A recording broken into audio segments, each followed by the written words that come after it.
sucks, basically. It just sucks. I don't know. I don't know who made this sauce, what kind of sauce this is. It's just like, this could be such a good meal if the sauce was good, the pasta was cooked a little less.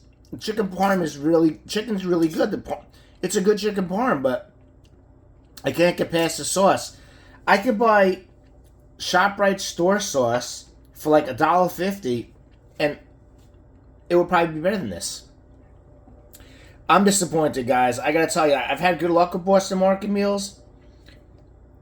I'm not getting this again. I'm not recommending it.